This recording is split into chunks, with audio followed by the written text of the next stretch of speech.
So now, how long has this office been in existence? This office has been down here when they first had FileNet, Mm-hmm. and I think that's the late 1990s.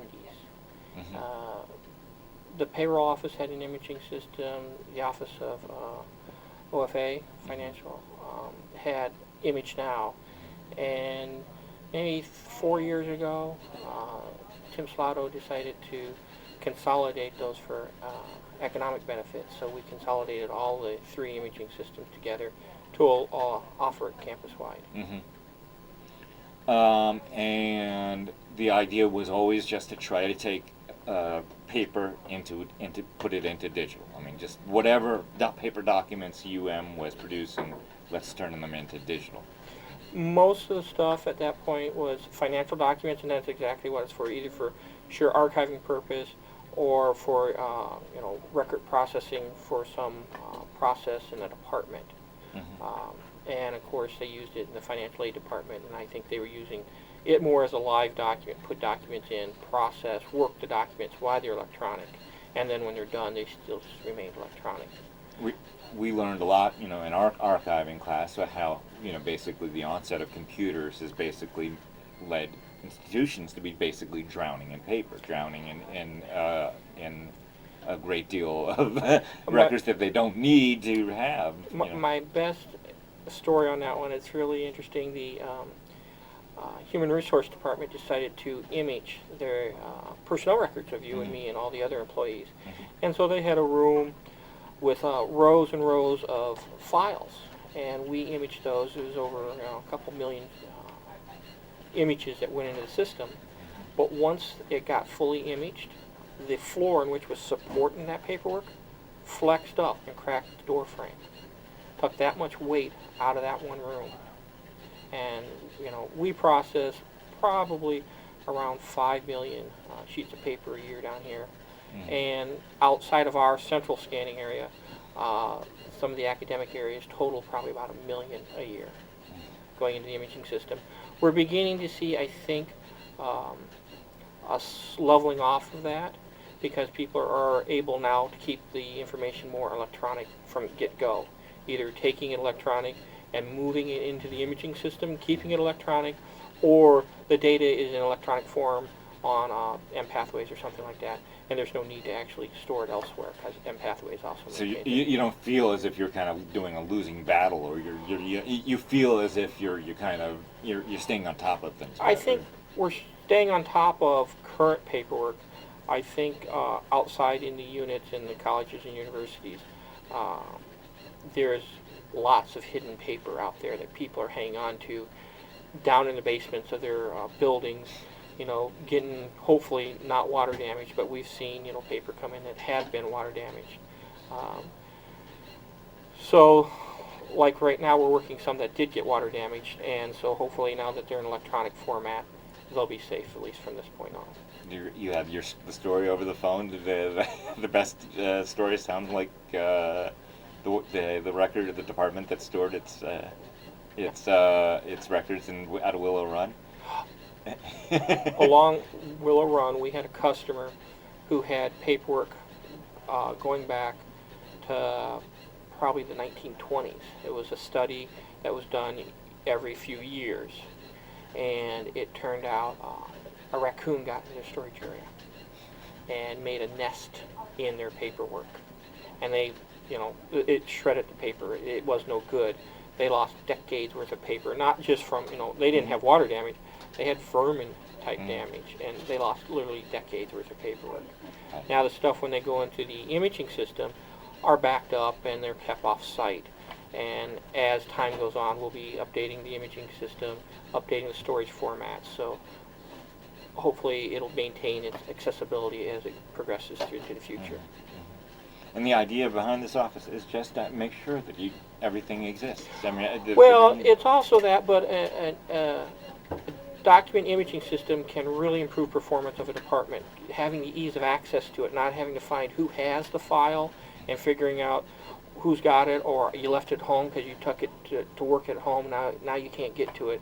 It makes it a lot more accessible, But an imaging system is an expensive proposition, so most departments couldn't afford to have their own imaging system. So that's where having a central imaging system available for the entire university gives smaller departments something they can use that they really wouldn't be able to afford. So they can take advantage of its advantages without having to worry about the cost. Tell me, give me I mean, we always deal with things like cubic feet, but I mean, I think, or linear feet, excuse me. But I think maybe we can put it into kind of, people terms that people can understand. Like a 4 filing cabinet drawer can be consolidated into. What I can say is we're working on our 4th terabyte of storage space right now, which roughly equivalents to over 65 million images out there. We did a calculation that if you were to, print that paper and stack it on top of each other, it'd be over 5 miles in height.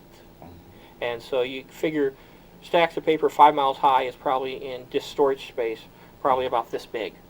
And so, the volume that's saved and the office space that's even freed up, because you don't have filing cabinets taking up valuable office space, I think is substantial.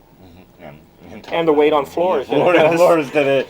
So, let's go over some of the kind of the primary documents. You got payroll, and we have payroll. We get benefits. We do HR paperwork. We do a lot of the financial paperwork from accounts payable, the Treasury's office. There's a number of academic units, undergraduate admissions, RACM, Office of Financial Aid, are all putting stuff in. So we actually have been increasing our customer base, you could say. Well, also, a service that we would provide outside of putting stuff in the imaging system is if a customer says, I got all this paperwork and I just want you to convert it to electronic for us so we can clear the space out. We've ran into one department where, someone moves out and they had all this paperwork and, nobody knows if it's good to keep or not, and it just sits in boxes or filing cabinets forever and ever. And they gave it to us to convert to PDFs. Then we gave it back to them, so now they can clear up that space and free up the office, and they still have access to their files if they need it. So how many scanners in all do you have? And let's see, we got 3 in this room, 4, 7 in the other room, plus a large format scanner. They're all high speed scanners, so they do quite a bit. Anywhere from I don't think we even have any 90s. We're probably about 120 to 140 pages per minute, except of course for the blueprint scanner, which takes about a second to read, or 3 seconds to read 8 blueprints. That one's more of a hand fed, where the others are all automatic document feeders. Despite the fact that we are a computer world, this is going to be an ongoing thing. You've talked about the I do think there's people working on the goal not to generate paperwork. So I do think we'll see some of that decreasing. There are some things you're just going to have to keep, and there's also reports that can be put in it that have a short shelf life into the data system that they're originally in. So you can get the report now, but you may not get it in 4 years, but they're going to need to keep it for record purposes. They can put it in. Or you get sent paperwork. A lot of the academic units are sent, transcripts. You can't. They get official transcripts because they have to be mailed from the institution. So they get these pieces of paper no matter what they do, or how hard they try to keep things electronic, and they've got to be dealt with. How much of the stuff that you do is basically kind of more or less current, as opposed to We get the current paperwork, and the other part is what we call back file. Back file. Okay. What we do probably is 70% current. Doesn't mean there aren't actually large back files out there, because of it costs. If we do it for a department, do the work, we can charge anywhere from 3 cents to 10 cents an image, depending on how much work and the quality of the paper and stuff like that. But if even at 3 cents an image, if you have 40 filing cabinets, you're talking thousands of dollars. So even though some departments, I'm sure, would love to get rid of those filing cabinets, there's a cost associated with it, and leaving it where it is something they can deal with.